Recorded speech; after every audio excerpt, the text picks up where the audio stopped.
High guys, welcome back to my channel glam Purbi. This is Purbi. আর আজকে নিয়ে চলে এলাম নতুন একটা ভ্লগ নিয়ে। আমার পেজে নতুন হয়ে থাকলে পেজটা ফলো করে নিতে ভুলবেন না।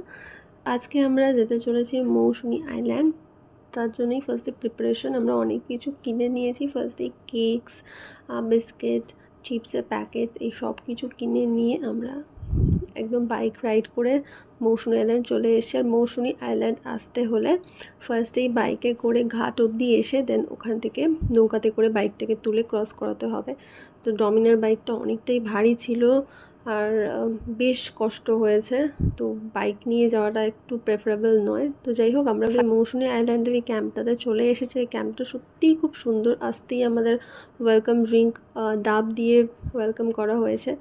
দেন খুব সুন্দর করে সারাটা দিন আমরা স্পেন্ড করেছি। ব্রেকফাস্ট, লাঞ্চ খুবই সুন্দর ছিল। আর এখন আমরা ইভিনিংয়ে চিকেন বারবিকিউ বানাচ্ছি। এটা প্যাকেজে ইনক্লুড ছিল না, এটা আলাদা করে করতে হয়েছে। 500 রুপিস নিয়েছে। এনজয় করছি ইভিনিংয়ে দুজনে মিলে বারবিকিউ চিকেনটা। আর কত সুন্দর লাগছে এই ক্যাম্পটা, দেখুন লাইটে সাজানোর পরে।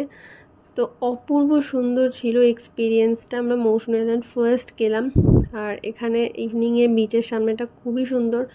বিচটা একদমই ক্যাম্প থেকে অ্যাক্সেস করা যাচ্ছে। এখানেই সিঁড়ি মতো করা রয়েছে, সেখানে থেকেই আমরা নেমে বিচটাকে অ্যাক্সেস করতে পারবো। আর ইভিনিংয়ে যেহেতু ভাটা ছিল তাই কোনো জল ছিল না, ইভিনিংটা পুরো ফাঁকা। এখানে সকালবেলা আসতে না আসতেই আমরা দেখতে পেয়েছিলাম পুরো জলে পরিপূর্ণ এখানে জোয়ার। আর মোটামুটি রাত 10:30 11টা নাগাদ থেকে আবার জোয়ার স্টার্ট হবে আর সুন্দর জলের আওয়াজ আমরা পাবো। আর টেন্টে যেহেতু আমরা কোনোদিনও থাকার এক্সপিরিয়েন্স ছিল না, তাই আমরা টেন্টে ছিলাম, কারণ গিয়েছিলাম আমরা উইন্টার সিজনে, তো টেন্টে থাকলে প্রবলেম ছিল না। তাই আমরা ফার্স্ট গিয়ে টেন্টে এক্সপিরিয়েন্সটা নিলাম। খুবই সুন্দর ছিল, বাট একটু খোলামেলা কম, কারণ ওখানে ভালো করে রেস্ট নিতে চাইলে, শুতে চাইলে একটু আনকমফোর্টেবল লাগবে যাদের হাইটটা লম্বা আছে। আমাদের দুজনের হাইটটাই ভালো, তাই জন্য ওখানে একটু প্রবলেম ছিল, বাট স্টিল খুব সুন্দর এক্সপিরিয়েন্স ছিল।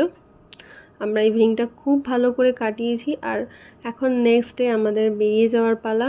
এখানে সুন্দর গোমাতা এসেছিল, তাকে বিস্কিট খাওয়াচ্ছে। আমরা অ্যানিমেলসদের খুবই ভালোবাসি, তো যখনই দেখতে পাই ও কিছু না কিছু খাইয়ে থাকে। তো ফাইনালি বেরিয়ে পড়েছি বাড়িতে যাওয়ার উদ্দেশ্যে। তো আমরা এই নদীটা এখন ক্রস করে দেন ওপারে গিয়ে আবার বাইক রাইড করে বাড়ি পৌঁছে যাব।